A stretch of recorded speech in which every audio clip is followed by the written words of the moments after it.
தெரிவிக்கிறாங்க. ஏதாவது ஒரு வகையில அவங்கள பேசி சரி பண்ணாம, நானா திருமணம் பண்ணிக்கிட்டேன், எங்க அம்மா, அப்பா தேவையில்லன்னு போயிட்டேன்னு சொன்னால் கூட, திரும்ப அவர்கள்ட்ட போய் சாரி கேட்டு, அந்த உறவுகளோட போய் ஒட்டுறது சிறப்பு தானே! இல்ல சார், அவங்க வித்தியாசமா பேசுறாங்க. வேற ஏதாவது தவறுதலா பேசுறாங்களா? அப்படிலாம் ஒண்ணும் சொல்லல. பண்ணிக்கிட்டது சரி. ஆனா எங்க கட்டுப்பாட்டுல இரு அப்படின்னு சொல்றாங்க. இது எல்லாரும் எதிர்பார்க்கிற விஷயம் தானே! அம்மா, அப்பாங்கிறது தன்னுடைய பிள்ளைகள் தனிச்சு விடப்பட்டுரும். சரி ஏதோ திருமணம் தான் அவனா போய் பண்ணிட்டான் பரவால்ல. எங்களோட சேர்ந்து இருப்பா. நான் பார்த்துக்கிறேன்னு சொல்றாங்கல்ல. இருந்தாலும் அவங்களுடைய பேச்சுக்கும், என்னோட ஒய்ஃபோட பேச்சுக்கும் ஒத்து வராது சார். என்னோட ஒய்ஃப் டேலண்டா வளர்ந்தவ. இப்ப இது கம்ப்ளீட்டா என்ன ஆகுதுன்னா, திருமணத்துக்கு பிறகு, திருமணத்திற்கு முன்னால். திருமணத்திற்கு முன்னால் தன்னுடைய அப்பா, அம்மா, அண்ணன், தம்பின்னு சுத்தி சுத்தி வரக்கூடிய அந்த குணாதிசயம் திருமணத்திற்கு பின்னால் ஏன் மாறுகிறது? எதனால அப்படி வருது அப்படின்னா, ஒரு புதிய உறவு கிடைத்தது. அந்த புதிய உறவு 30 வயசுக்கு மேல கிடைச்சா, அனுபவமான உறவாக இருக்கிறது. அது 21 வயசுல கிடைச்சா, இதுதான் உலகம் போல தோணுது. ஒரு மனைவி, அன்பா பேசுறோம், ஜாலியா இருக்கோம். காமம், மோகம் எல்லாம் அங்கே இருக்கு. அப்ப இதை பார்க்கிற போது, அதற்கு முன்னால் அனுபவித்த அப்பா, அம்மாவுடைய உறவுகளோ, நம்மளை படிக்க வைத்த உறவுகளோ, நம் மீது அக்கறை கொண்ட உறவுகளோ, நமக்கு ஒரு தலைவலி வந்தா கூட தாங்காம இருந்த உறவுகளுக்கு கூட தூக்கி போட்டுட்டு வர சொல்லுது பாருங்க. இது ஒரு மாய வலை. அந்த மாயம் தான் ஜாதகத்துல உங்களுடைய லக்னாதிபதியோடு ராகுவும் சுக்கிரனும் தொடர்பு பட்டால், இந்த சுகத்திற்கு ஏதோ ஒரு சுகத்திற்கு அடிமையாகிறோம். அத்தனை சுகங்களையும் கொடுத்த நம்முடைய பாரம்பரியத்தை கூட தூக்கி போடுறோம்.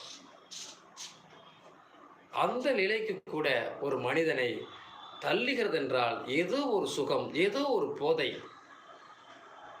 உறவுகிட்ட இருந்து நம்மளை வேறு பக்கம் திசை திருப்புது. அப்படி வந்ததுனாலையும் சில பேர் வாழ்க்கை ரொம்ப மோசமா போயிடுச்சு. நீங்க ஏதாவது ஒரு விஷயத்தை நோக்கி நீங்க பயணிக்கிறீங்கன்னு வச்சுக்கோங்களேன். நம்முடைய பயணம் ஊருக்கு போறோம். நம்முடைய சொந்த ஊருக்கு போறோம். அந்த ஊர்ல இருக்கக்கூடிய சாமியை கும்பிடுறோம். குலதெய்வத்தை கும்பிடுறோம். அங்க இருக்கக்கூடிய உறவுகளோட எல்லாம் பேசுறோம். அது ரொம்ப சுவையாக, இனிமையாக இருக்கும். ஏதோ ஒரு சின்ன ஒரு தவறு, நம்மோடு இருக்கக்கூடியவர்கள், நீங்க வெளியில இருக்கீங்க, அவர்கள் செய்த தவறுக்காக ஊர்ல சில பேர் அதை பிரச்சனை பண்ணி பாதியாக்கி நம்மகிட்ட பேசாம கூட தடுப்பான். அந்த ஒரு நிலைப்பாடு கூட சில சமயம் ஏற்படும். அது ஒரு பெரிய வலியாக இருக்கும், வேதனையாக இருக்கும்.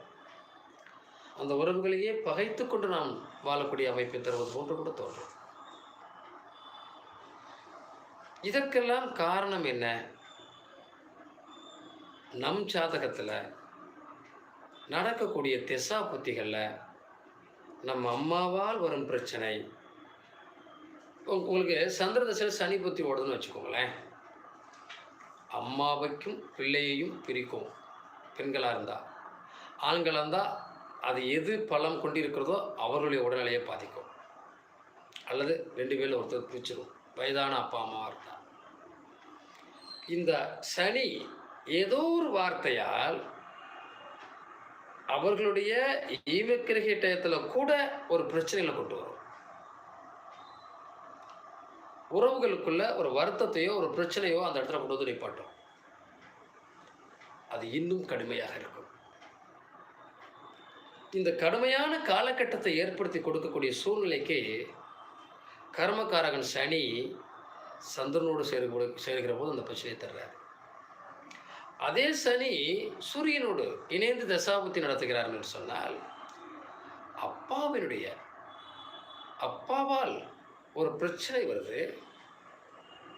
இந்த தசாபுத்தி நடக்கும்போது அப்பாவுக்கா மயனுக்கா உயிர் போராட்டமே. அதை தாண்டி அவரால் அங்க ஒரு பிரச்சனையை கொண்டு வந்துருவாங்க. அதை தாண்டி போறதுக்காக போராட்டங்களை சந்திக்க வேண்டியது வரும். இன்னும் சொல்ல போனா